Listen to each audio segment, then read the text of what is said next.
જય હિન્દ.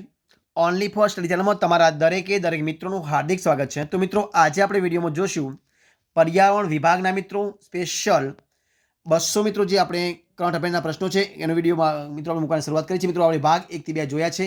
1 થી 100 પ્રશ્નો જોઈ ચૂક્યા છીએ ભાગ 1 2 ની અંદર. હવે મિત્રો, આપણે આ વિડીયોમાં 101 થી મિત્રો 101 થી 151 પ્રશ્નો મિત્રો જોવાના છીએ. તો વિડીયો પૂરેપૂરો જોજો. કેટલા મિત્રો? 101 થી આ વિડીયોમાં આપણે 151 પ્રશ્નો જોશું. તો વિડીયો પૂરેપૂરો જોજો. સ્પેશિયલ જે 200 પર્યાવરણના પ્રશ્નો છે એ ટોપિકની અંદર આપણે આ ત્રીજો વિડીયો છે, ભાગ 3 છે. તો શરૂઆત કરીએ વિડીયો આપણે. પ્રશ્ન મિત્રો જો આપણે 101 નંબરનો તો જોશું છે પ્રશ્ન 1 કે ભારત સરકારે તાજેતરમાં કઈ જગ્યાએ દક્ષિણ પૂર્વ એશિયાના પ્રથમ નાઇટ સ્કાય અભયારણ્ય સ્થાપવાની જાહેરાત કરી છે? તો એ છે લદ્દાખ ખાતે. આગળ જોઈએ આપણે. તો જો આગળ શું છે પ્રશ્ન કે ગ્લોબલ ફિશરીઝ કોન્ફરન્સ 2023નું આયોજન ક્યાં કરાયું છે? તો અમદાવાદ ખાતે. આગળ પ્રશ્ન વિકસિત ભારત સંકલ્પ યાત્રાનો રાજ્યવ્યાપી પ્રારંભ ક્યાંથી કરાયો છે? તો અંબાજી ખાતેથી. આગળ પ્રશ્ન ગુજરાતની પ્રથમ હેરિટેજ ટ્રેન કયા સ્થળો પર દોડશે? તો એકતાનગરથી અમદાવાદ. ક્યાંથી? એકતાનગરથી અમદાવાદ. આગળ જોઈએ કોણે મિત્રો wild life photographer of the year under 10 કેટેગરીમાં જીત્યો છે? તો બેંગલુરુના 10 વર્ષીય વિહાન તાલ્યાએ. આગળ પ્રશ્ન તાજેતરમાં વૈજ્ઞાનિકોએ અરુણાચલ પ્રદેશમાં સંગીત દેડકાની નવી પ્રજાતિની ઓળખ કરી છે. તેનું નામ શું છે? તો એનું નવું નામ છે નિદિસનાનો આડીહિંગ. કયો છે? નિદિસનાનો આડીહિંગ. આગળ પ્રશ્ન આપણે વૃક્ષો માટે પેન્શન આપનાર ભારત દેશનું પ્રથમ રાજ્ય કયું બન્યું છે? તો હરિયાણા. આગળ જોઈએ પ્રશ્ન કે તાજેતરમાં ભાવનગર અને સુરત જિલ્લા વચ્ચે આવેલા ખંભાતના અખાતમાંથી કયું અતિ દુર્લભ તત્વ મળી આવ્યું છે?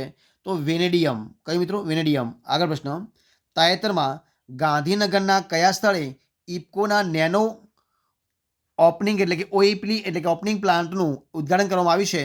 તો કલોલ ખાતે. આગળ પ્રશ્ન દરિયાઈ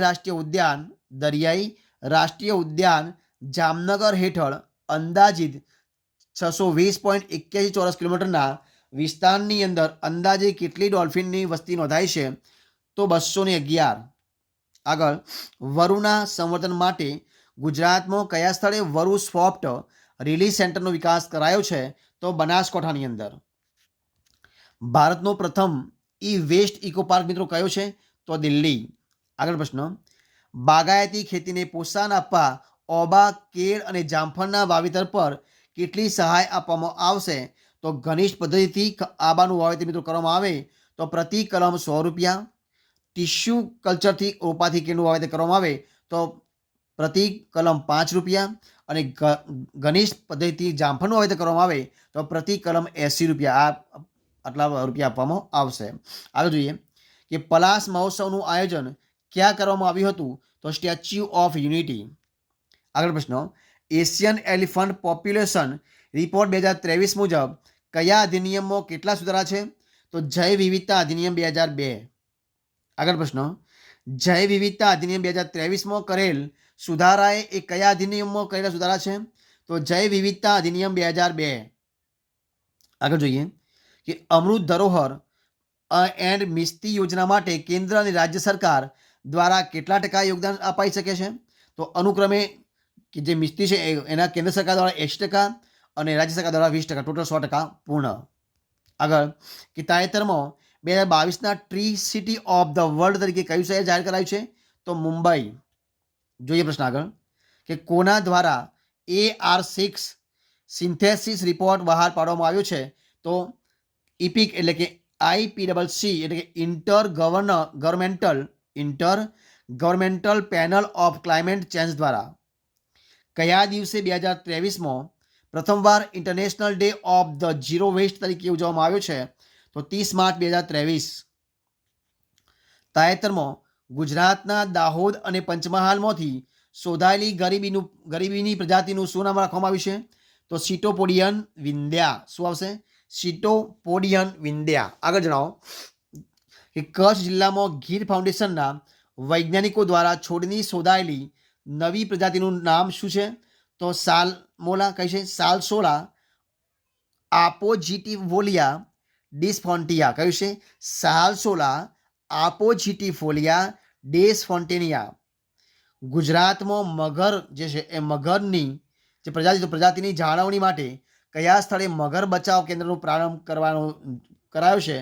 તો પંચમહાલના ગોધરા ખાતે. પર્યાવરણ મંત્રાલય દ્વારા મિશન લાઈફને આગળ વધારવા માટે કઈ યોજનાઓ બહાર પાડવામાં આવી છે? તો ગ્રીન ક્રેડિટ પ્રોગ્રામ એક અને બીજી છે ઇકો માર્ક યોજનાઓ. ગુજરાતની કઈ વસ્તુને તાજેતરમાં જીઆઈ ટેગ મળ્યો છે? તો કચ્છી ખારેકને. તાજેતરમાં ભારતના કયા રાજ્યમાં આંતરરાષ્ટ્રીય ઊંટ મહોત્સવ 3 દિવસીય ઉજવાશે? તો રાજસ્થાનની અંદર. કયો? રાજસ્થાનની અંદર. આગળ જોઈએ. ભારતનો પ્રથમ ડાર્ક સ્કાય એ ક્યાં આવેલો છે? તો મહારાષ્ટ્રના ફ્રેન્ચ ટાઈગર રિઝર્વ ખાતે. વન્યજીવ સપ્તાહ ક્યારે ઉજવવામાં આવે છે? તો ભારતમાં 2 થી 8 ઓક્ટોબર સુધી. આંતરરાષ્ટ્રીય બાયોસ્ફિયર રિઝર્વ દિવસ ક્યારે ઉજવાય છે? તો 3 નવેમ્બર. હાલમાં ભારતીય વન અને લાકડા પ્રમાણના યોજના કોણ શરૂ કરી છે? તો પર્યાવરણ, વન અને આબોહવા પરિવર્તન મંત્રાલય. આગળ જોઈએ. ભારતનું પ્રથમ સોલર સાયકલ ટ્રેક ક્યાં ખોલવામાં આવ્યું છે? તો હૈદરાબાદમાં. તાજેતરમાં પ્રકાશિત CSE રિપોર્ટ અનુસાર કયું રાજ્ય પર્યાવરણ પ્રદર્શનમાં પ્રથમ સ્થાને છે? તો તેલંગાણા. અરવલ્લી ગ્રીન વોલ પ્રોજેક્ટની શરૂઆત ક્યાંથી કરવામાં આવી છે? તો ગુરુગ્રામ, હરિયાણા. હાલમાં કયા પ્રાણીને ખાદ્ય પશુનો ટેગ મળ્યો છે? તો મિથુન. હાલમાં કયા રાજ્યમાં ગજ કોઠા અભિયાન શરૂ કરાયું છે? તો આસામ. માનવ હાથીના સંઘર્ષને ઓછો કરવા માટે. આગળ પ્રશ્ન. ગુજરાતમાં કયા જિલ્લાના દરિયા કિનારે સૌપ્રથમ વિદ્યુત માછલીઓ જોવા મળી છે? તો ગીર સોમનાથના દરિયા કિનારે. આગળ પ્રશ્ન. ISFRનું પૂર્ણ નામ શું છે? તો India state of forest report. શું છે? India state of forest report. ISFR 2021 કેટલા ક્રમનો હતો? તો 17મા ક્રમનો હતો. ISFR દર કેટલા વર્ષે બહાર પાડવામાં આવે છે? તો દર 2 વર્ષે. ISFR 2021 મુજબ ભારતના કુલ કેટલા ભૌગોલિક વિસ્તારના કેટલા ટકા કુલ વન વિસ્તાર આવેલ છે? તો મિત્રો એ આવેલ છે 24.62%. ISFR 2021 મુજબ કયું રાજ્ય સૌથી વધુ વન વિસ્તાર ધરાવે છે? તો મધ્યપ્રદેશ. ISFR 2021 મુજબ કયું રાજ્ય ટકાવારીની દ્રષ્ટિએ સૌથી વધુ વન ક્ષેત્ર ધરાવે છે? તો મિઝોરમ. આગળ પ્રશ્ન. ISFR 2021 મુજબ કયો કેન્દ્રશાસિત પ્રદેશ ટકાવારીની દ્રષ્ટિએ સૌથી વધુ વન ક્ષેત્ર ધરાવે છે? તો લક્ષદ્વીપ. આગળ જોઈએ. ISFR 2021 મુજબ કયું રાજ્ય સૌથી વધુ મેંગ્રોવ આવરણ ધરાવે છે? તો પશ્ચિમ બંગાળ. કયું હશે? પશ્ચિમ બંગાળ. ISFR 2021 મુજબ મેંગ્રોવ આવરણમાં ગુજરાતના કેટલામા ક્રમે છે? તો બીજા ક્રમે છે. ISFR 2021 મુજબ ગુજરાતના કુલ કેટલા જિલ્લામાં મેંગ્રોવ જંગલ આવેલા છે? તો 14 જિલ્લાની અંદર. સૌથી વધુ મેંગ્રોવ જંગલ ગુજરાતનો કયો જિલ્લો ધરાવે છે? તો કચ્છ જિલ્લો. ગુજરાતનો કયો જિલ્લો ક્ષેત્રફળની દ્રષ્ટિએ સૌથી વધુ વન વિસ્તાર ધરાવે છે? તો એ છે મિત્રો કચ્છ જિલ્લો.